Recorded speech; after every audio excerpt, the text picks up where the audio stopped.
Memang sejak awal koalisi perubahan dibentuk ini kan diteror dengan isu Formula E kan. Iya. Dan setelah AHY tidak lagi dicalonkan sebagai calon wakil presiden, muncul kan Caimin akan diperiksa.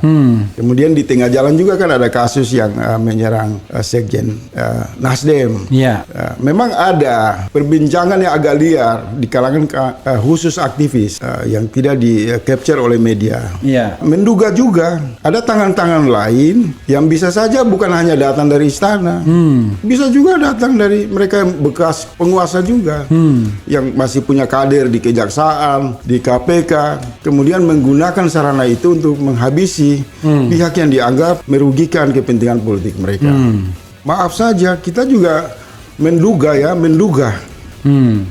Ada semacam ya bisa saja Pak SBY ini juga masih main-main begitulah, ya kan? Saya nggak mau merinci, karena kalau merinci ini saya harus menulis, nggak boleh saya ucap, karena peristiwanya terlalu dekat. Ada semacam pressure lewat instrumen hukum untuk kemudian memposisikan Pak Anies itu dalam posisi yang tersandra. Oke. Dan cara yang paling efektif itu adalah melalui instrumen hukum.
Oke, yang Anda sampaikan kan idealis ya. Tapi coba kita bicara tentang serpihan-serpihan fakta yang berusaha dikonfirmasi media. Misalnya satu, bahwa masuknya Caimin ini ya karena kemauan istana juga. Karena istana tidak mau AHY. Karena kalau AHY full paket perubahan, sehingga istana nggak punya kaki. Tapi dengan Caimin ini istana akan punya kaki. Sehingga sebagai jaminannya Caimin tidak akan diganggu dengan kasus-kasus hukum. Walaupun hari ini saya baca ternyata KPK udah mau panggil dia. Silakan, itu satu-satu serpihan fakta yang ngopi, iya dong, sambil ngopi. Jadi menurut saya begini, memang sejak awal koalisi perubahan dibentuk ini kan diteror dengan isu Formula E kan. Iya. Dan setelah AHY tidak lagi dicalonkan sebagai calon wakil presiden, muncul kan Caimin akan diperiksa.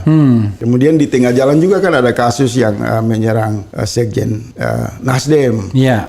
Memang ada perbincangan yang agak liar di kalangan khusus aktivis yang tidak di-capture oleh media. Yeah. Menduga juga ada tangan-tangan lain yang bisa saja bukan hanya datang dari istana, bisa juga datang dari mereka yang bekas penguasa juga, yang masih punya kader di kejaksaan, di KPK, kemudian menggunakan sarana itu untuk menghabisi pihak yang dianggap merugikan kepentingan politik mereka.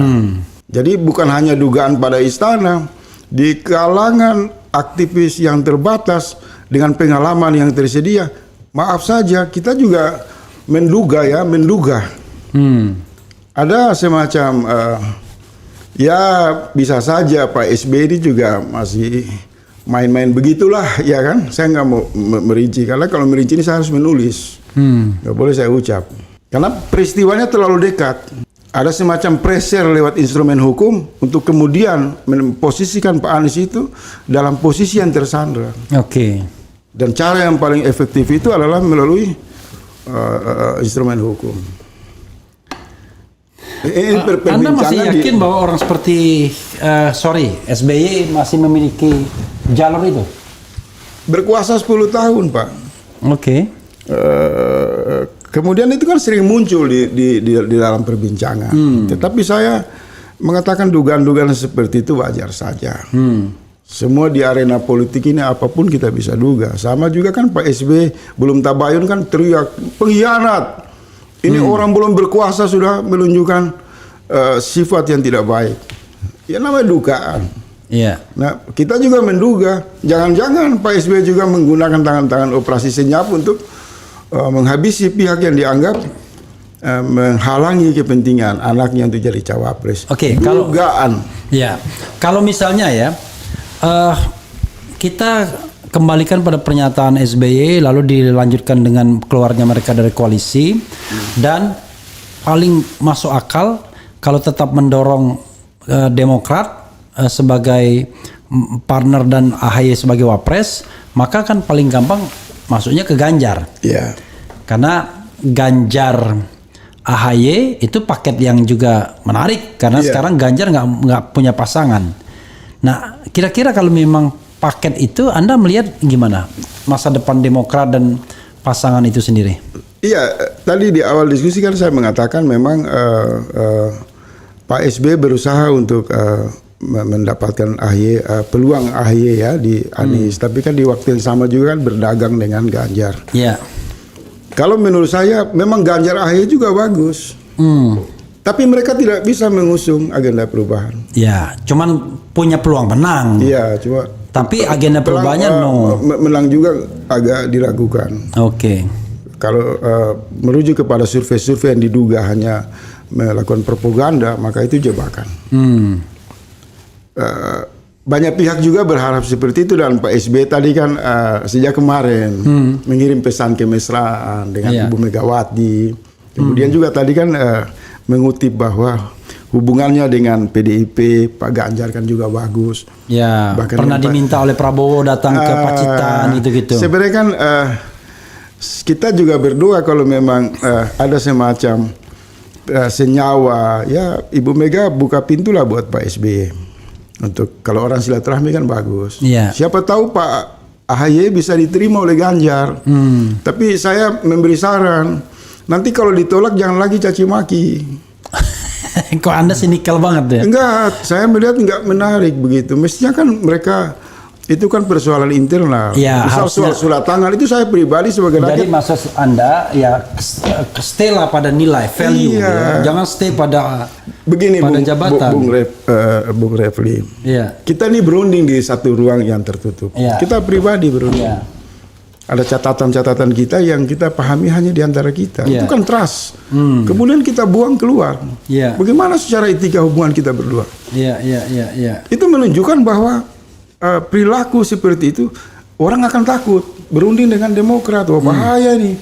Kalau di ruang-ruang tertutup tidak mendapatkan apa yang dia inginkan, dibukanya itu barang. Dibuka semua dan satu surat yang menurut saya surat yang tidak beda dengan cuitan Twitter saja sebenarnya. Iya, suratnya walaupun tulisan tangan tapi kan bukan surat formal. Kan berkali-kali Pak Anies itu membuat cuitan memuji AHY dan orang berkomentar mudah-mudahan bisa berpasangan.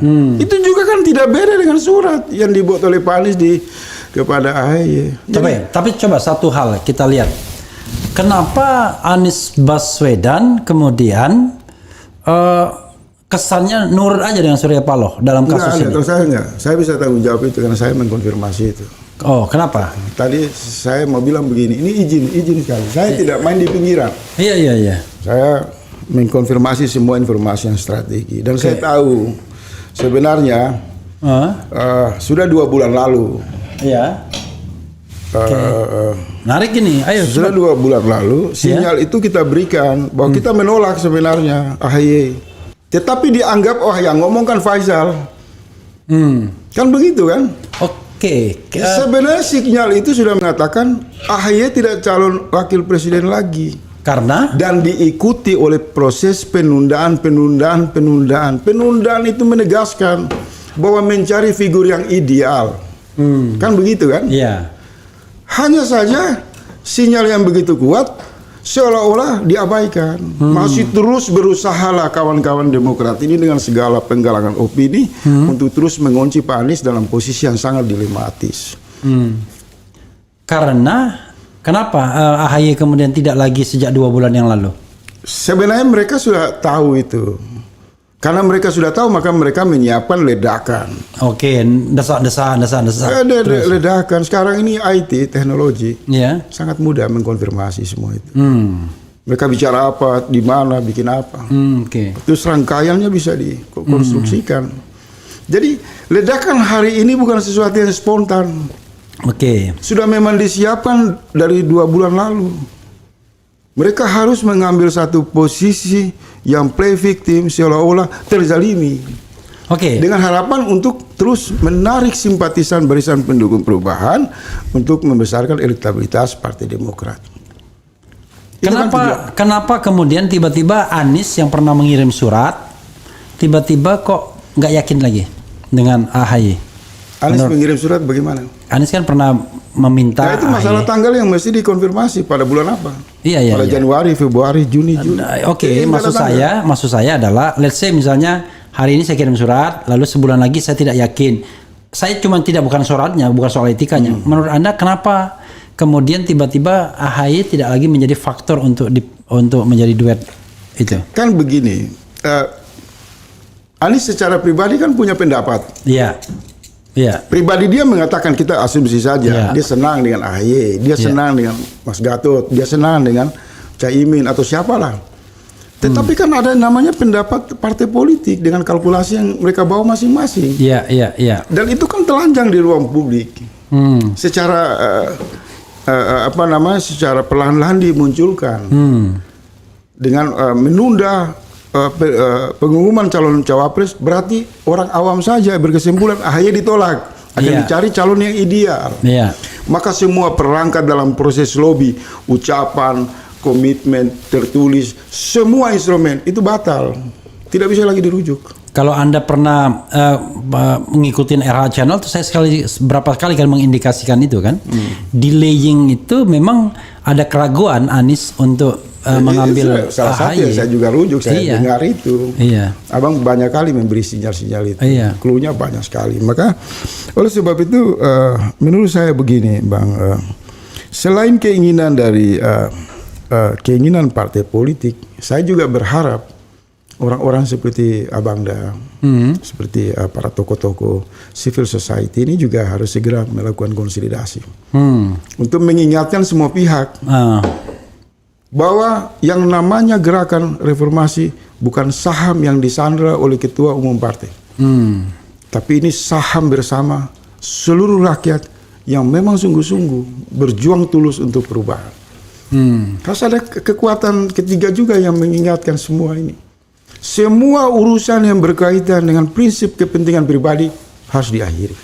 Oke. Dan tidak ada namanya finalisasi. Kalau sudah bersepakat berjuang untuk perubahan dan sudah mengambil faedah, mendapat simpati, misal Partai Demokrat, Iya. tiba-tiba dia keluar, maka dia harus menyampaikan permohonan maaf para semua aktivis, semua pejuang Bahwa Anda perubahan gadungan. Nah, perubahan gadungan. Anda tidak tahu ketika Anda masuk bergabung dengan koalisi mengusung Pak Anies ini, agenda perubahan ini, Anda juga mendapat dukungan positif dari partisipasi rakyat banyak. Jangan Anda hanya berpikir kepentingan pribadi. Dan Pak SBY harus membuang sifat-sifat yang elitis. Anda sudah bukan lagi presiden. Tunjukkan bahwa Anda seorang egaliter. Anda harus jadi Gus Dur. Ketika turun dari kursi kekuasaan, jalan biasa, nggak perlu pakai ajudan. Anda dicintai rakyat kok. Iya. Anda jangan merasa Anda terlalu raja. Iya. Anda nggak ada apa-apanya di mata saya pribadi. Anda biasa aja. Iya. Sama-sama warga negara. Cuma kita menahan diri. Saya menahan diri untuk tidak menggunakan naluri kritik saya. Oke. Kalau saya menggunakan naluri kritik saya, ini juga bisa hancur-hancuran. Bro,